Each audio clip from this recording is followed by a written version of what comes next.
mbokk internet ji Seneweb jërë ngeen jëf amati leen mbégte lool janoo ak yéen li sabab suñu janoo tey moom mooy xam ngeen ko tey ji ñaari fan si weeru avril def na weer bi jàngoroy coronavirus duggee si Sénégal ak léegi boobu ak léegi lan moo xew ñaata la ñu toll si lim bi ak tamit lépp lu làmboog ak xibaar yi nu mel dama leen di bàyyi ñu ànd ak le ministre de la santé et de l'action sociale Abdoulaye Diouf Sarr ñu soogaa ñëwaat eggali waxtaan bi. téeméer ak ñaar fukk ak juróom-ñaari test juróom ñoo si positif juróomi ñaari cas importé la ñetti cas contact la yu ñu doon suivre ma leen di yëgal itam ne tey bésu tey bi fukki patient yu doon faju wér nañ danañ leen génn tout à l'heure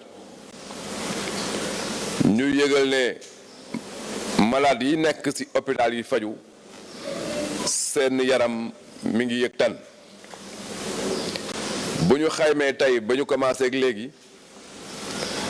am nañ téeméer ak juróom-ñeent fukk juróomi cas fii ci Sénégal juróom fukki ak juróom wér nañ kenn ki mooy suñu mbokk Pape Diouf bi fi suñu borom jëlee ak benn cas bu ñu évacué may yëgal ne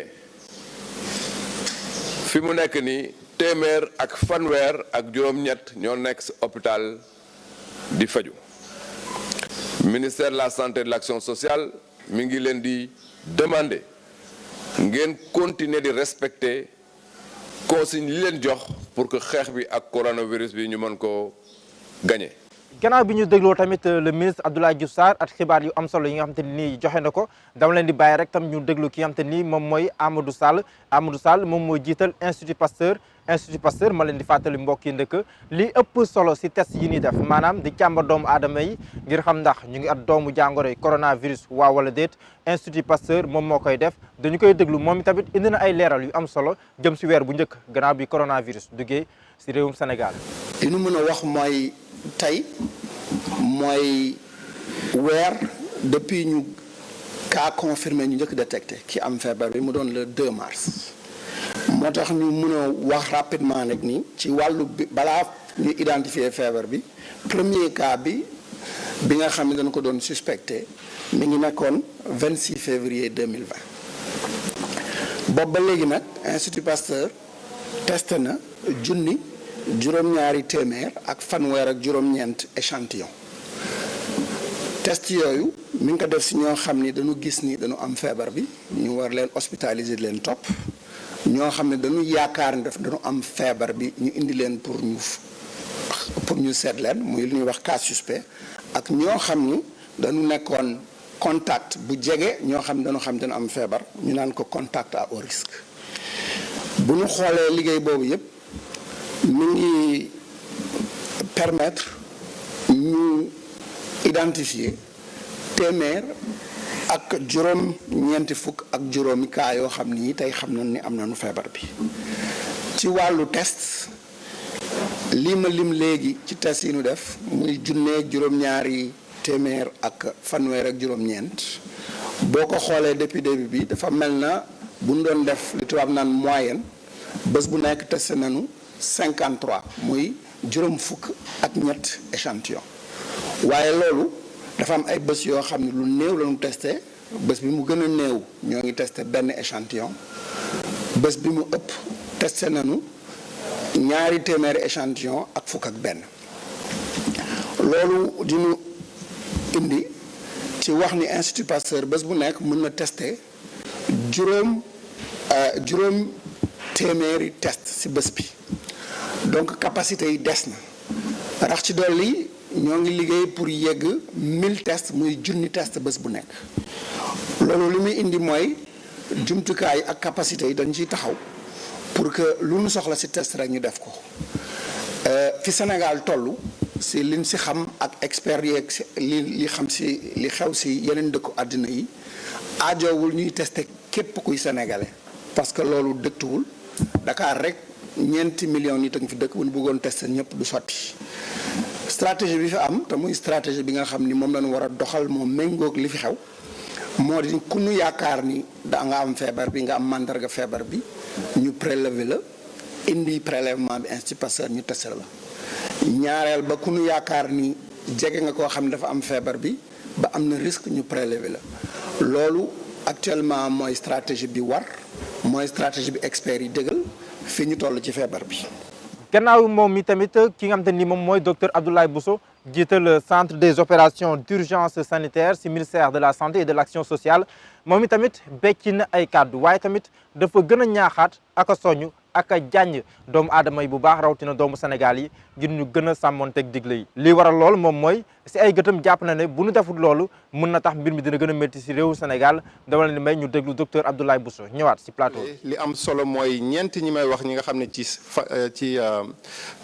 téeméer bu ne ñoo xam ne ñi ngi ci biir dëkk bi ak ñi nga xam ne ay contact lañu donc foofu la ñu suñu xeex di gën a jublu ba nga xam ne ñooñ duñu wàll ak ñeneen parce que loolu buñ ci farlawul ba teeloolu rek mun na am feebar bu mu law mais am nañ yaakaar vraiment ak décision yi ñu jël ministre de la santé taktal yi mu joxe am nañ yaakaar ci loolu war nañ ko mën a téye. gannaaw docteur Abdoulaye Bousso ñu dégluwaat beneen docteur muy docteur Moussa Seydi mi nga xam te ni moom moo jiite service des maladies infectieuses bu hôpital Fann nekk tamit benn barab boo xam ne day dalal lu bari si ñi nga xam te ni ñoom ñoo amee doomu jàngoroy coronavirus. professeur Moussa Seydi nekk ki nga xam te ni sax moom dafa leen di faj ñëwaat na si nan la leen di fajee ak yan motukaay leen war a jël di jàjj bu baax a baax askan wi ngir ñu sàmmonteeg digle yi ñu déglu professeur Moussa Seydi. mooy feebar bi mu ngi fii di ñu lëjal depuis weer am na sax koo xam ne feebar bi si foofu la jaaree wuy ji suñu borom muy Pape Diouf ñëpp ràññee ko fii si Sénégal ma di ko jaale njabootam di ko jaale ay xaritam ak Sénégal yëpp si cas nombre de cas yi ñu recevoir am na ñoo xam ne wér nañ 55 waaye liñ seetlu mooy ñu jox hydroxychloroquine ñooy gën a gaaw wér ku jëloon garab gi mun nga toog 20 jours hospitalisation waaye ñi ngi ko jox clairement ñun ñëpp seetlu nañ ñoom ñooy gën a gaaw wér loolu rek lañ doon joxe parce que dañ doon bañ joxe ñaari garab yi mu lëjal malade yi parce que hydroxychloroquine xam nañ ne nit ñi supporté nañ ko bu baax mais est-ce que supporté nañ ko ci feebar bu bees bii loolu yëpp moytu rek ñun dañ koy utiliser ba xool ndax supporté nañ ko gis nañ ne ñu ngi koy supporté bu baax léegi dinañ ci mën a yokk beneen garab yàlla mën nañu dimbale ñu amaat résultat yu gën a baax waaye nag du loolu rek mooy faj bi dafa soxla yeneen faj la ñuy wax traitement symptomatique te ma ko doon wax même réanimateur yi nga xam ne ñun ñooy liggéey ak ñoom ci traitement des cas graves li ñuy def sax ci traitement symptomatique la bokk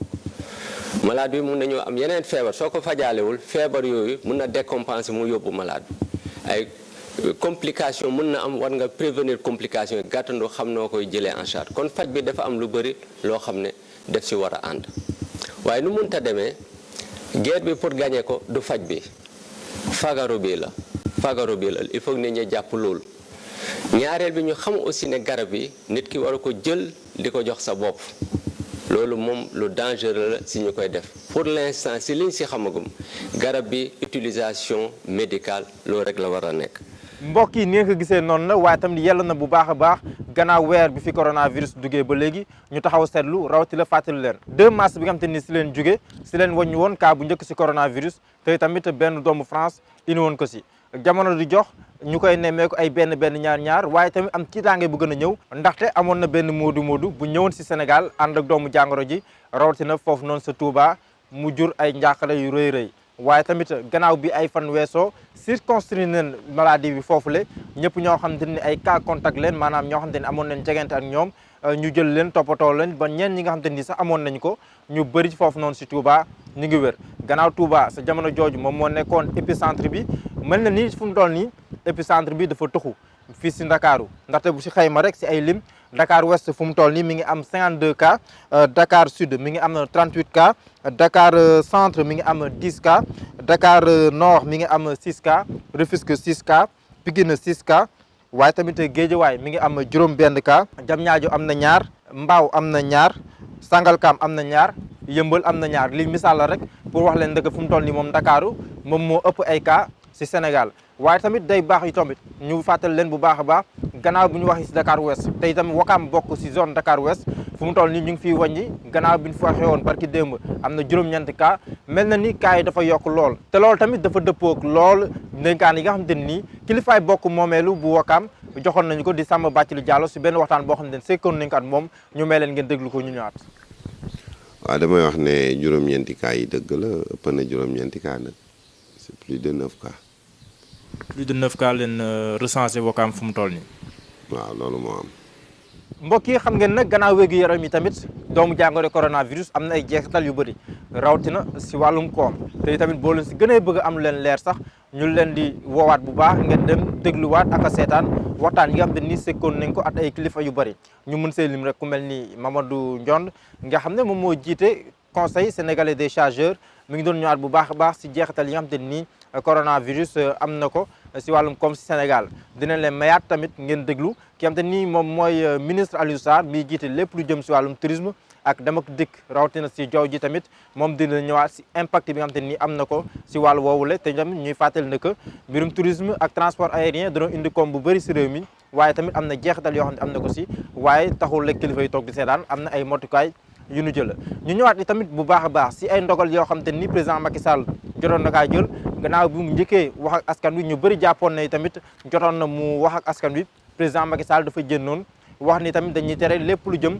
si wàllum rassemblement ak yeneen yi ñu xeetoo ajandi sax wàllum njàng école bi ak njàngum si yeneen daara yu kawe yi lu war a tolloog ñetti ay bés même bu nekkee ne sax yokkaat nañ ko ba mois de mai mais tamit si wàllu yoo tamit jëloon na ay mesures yu am solo ñu bëri tamit rafetlu woon ko waaye tamit gis nañ ne aljuma ba sa topp gannaaw bi ne tam jumaa yi dañuy tëj wala boog nodd rek lañ fay amal waaye lépp lu jëm si wàllum dajaloo si jumaa yi indi woon na coow lu bëree bëri maa ngi bëgg a lim Yoff lim Ginnaaw Raay ak yeneen gox yoo xamoon ne amoon na ay coow ba Touba sax julli woon neen aljuma joojule waaye tamit ñuy fàttali ak a leeral ne ko arrêté moom Dakar rek la laaloon sa jamono jooju waaye gis nañ ne tamit si li si tukkee mooy gannaaw bi waxtaan yi gën a ñoŋ xalif général des Mourides jël na ndigal jébbal ko ñoom te ñoom ne taalibe yi ba xam te ni sàmmonte neen ak ndigal li sa Touba ak fépp fu mu mën a nekk si Sénégal waaye tamit ñuy fàttaliwaat yeneen mesures yoo xam ne président Macky Sall gannaaw bi mu jannoo ak askan wi jël na ko mu jëm si ay enveloppe yu am solo bu si njëkk nekkoon 50 milliards bu ñuy jël dimbalee ko njaboot yi si wàllum dund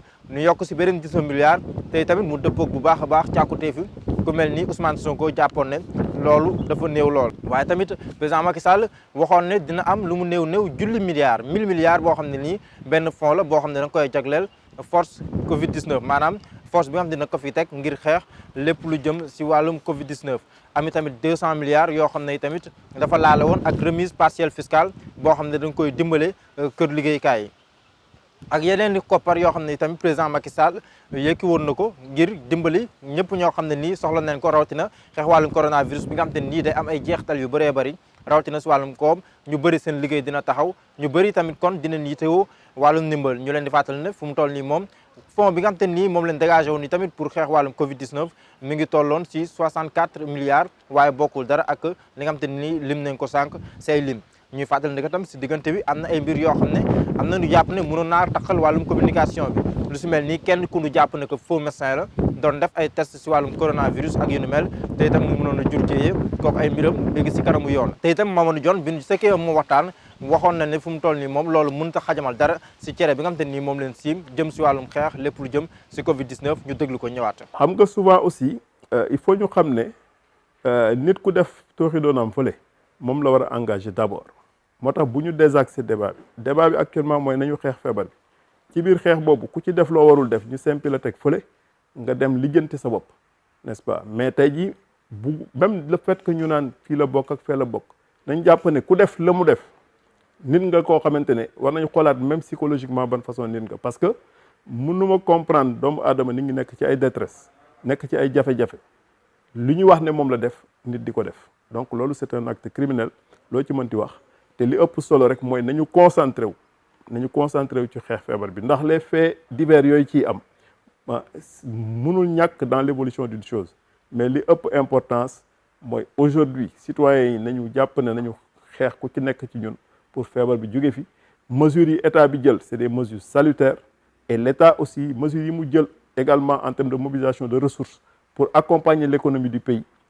et également les couches les plus défavorisées mesures yu am solo donc dispositif logistique boobu yëpp ñu ngi koy mettre en place te je pense que loolu moo ëpp importance benn mbir mu benn waay def n'est-ce pas ci yoon moom la concerné. mbokk yi ñu ngi leen sant bu baax a baax ak gërëm si seen teewlu tey ji li la leen indiloon si taxaw seetlu bu njëkk gannaaw weer bi coronavirus duggee Sénégal sant leen bu baax a baax gërëm leen dig leen daje su lu yàggatul dara si beneen ponk jërë ngeen jëf.